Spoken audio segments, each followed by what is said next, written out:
Assalamualaikum warahmatullahi wabarakatuh. Alhamdulillah wassalatu wassalamu ala rasulillahi wa ala alihi wa sahbihi wa mawalah. Para hadirin yang budiman, Islam adalah agama cinta. Islam mengajarkan kepada kita semua untuk menebarkan rahmat dan kasih sayang. Bahkan cinta dijadikan sebagai salah satu parameter keimanan seseorang. Dalam hadis Rasulullah SAW yang diriwayatkan oleh Bukhari dan Muslim, Rasul bersabda, "La yu'minu ahadukum hatta yuhibba li akhihi ma yuhibbu li nafsi." Tidak beriman salah seorang di antara kalian sampai ia mencintai untuk saudaranya sebagaimana ia mencintai untuk dirinya sendiri.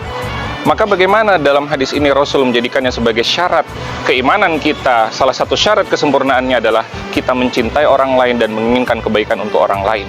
Dalam hadis lain juga Rasulullah SAW bersabda, "Faman qata'aha qata'ahullah." Barang siapa yang memutus rahmat dan kasih sayang, maka Allah Subhanahu wa taala akan putus dan rahmat dan kasih sayang dari dirinya. "Waman wasalaha wasalahullah." Dan barang siapa yang menyambungkannya, menebarkan rahmat dan kasih sayang, maka Allah Subhanahu wa taala akan melimpahkan rahmat serta kasih sayang padanya. Maka siapa di antara kita yang ingin untuk dipotong dari rahmat dan kasih sayang Allah Subhanahu wa taala? Tentu tidak ada. Maka sudah menjadi keniscayaan bagi kita untuk menebarkan cinta dan rahmat. Akan tetapi amat disayangkan jamaah sekalian dimuliakan Allah Subhanahu wa taala. Di zaman kita sekarang ini makna cinta tereduksi menjadi sebatas ekspresi dari nafsu biologis semata. Inilah yang menyebabkan banyak masalah terjadi dalam masyarakat kita. Pergaulan bebas, lalu aborsi, dan juga pembunuhan yang banyak kita temukan dalam berita-berita kita akhir-akhir ini. Di antara sebabnya adalah karena salah dalam mengekspresikan cinta.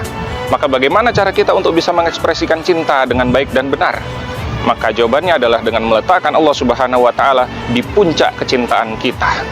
Dalam surat Al-Baqarah ayat 165 Allah Subhanahu wa taala berfirman, "Wa minan nasi may yattakhidhu min dunillahi andada yuhibbunahum ka hubbillah." Ada di antara manusia yang menjadikan tandingan-tandingan selain Allah, mereka mencintai tandingan-tandingan itu sebagaimana mereka mencintai Allah. Walladzina amanu asyaddu hubbalillah. Adapun orang-orang yang beriman amat sangat cinta pada Allah Subhanahu wa taala. Maka ayat ini bagaimana menggambarkan salah satu ciri dari orang-orang yang beriman adalah meletakkan Allah Subhanahu wa taala sebagai puncak kecintaannya.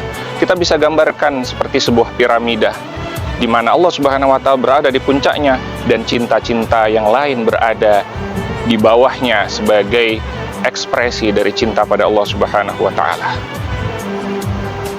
Lalu pertanyaannya, bagaimana kita meletakkan Allah Subhanahu wa taala di puncak cinta? Jawabannya adalah dengan memprioritaskan perintah-perintah dan larangan-larangan Allah Subhanahu wa taala daripada kepentingan-kepentingan makhluk. Orang yang amat sangat cinta pada Allah Subhanahu wa taala akan menjauhi khalwat dan zina. Kenapa?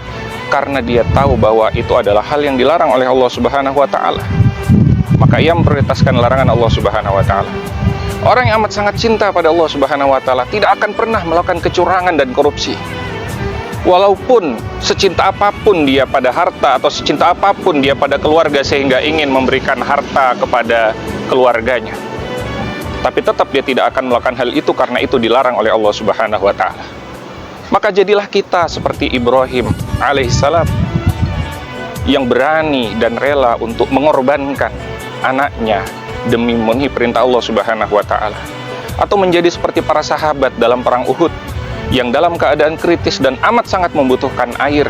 Ketika ia mengetahui ada saudara yang lain membutuhkan air, ia persilahkan saudara yang lain untuk diberikan air.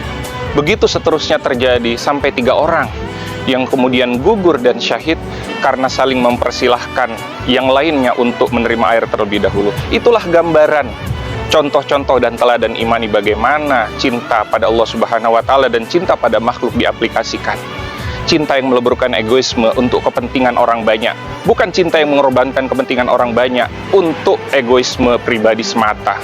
Maka mudah-mudahan Allah Subhanahu wa taala jadikan kita sebagai orang-orang yang mampu menebarkan cinta dan rahmat. Orang-orang yang menjadikan Allah Subhanahu wa taala sebagai puncak cintanya pada Allah Subhanahu wa taala dan cinta menebarkan cinta pada makhluknya sebagai buahnya. Aqulu qouli hadza astaghfirullahi wa lakum innahu huwal ghafurur rahim. Assalamualaikum warahmatullahi wabarakatuh.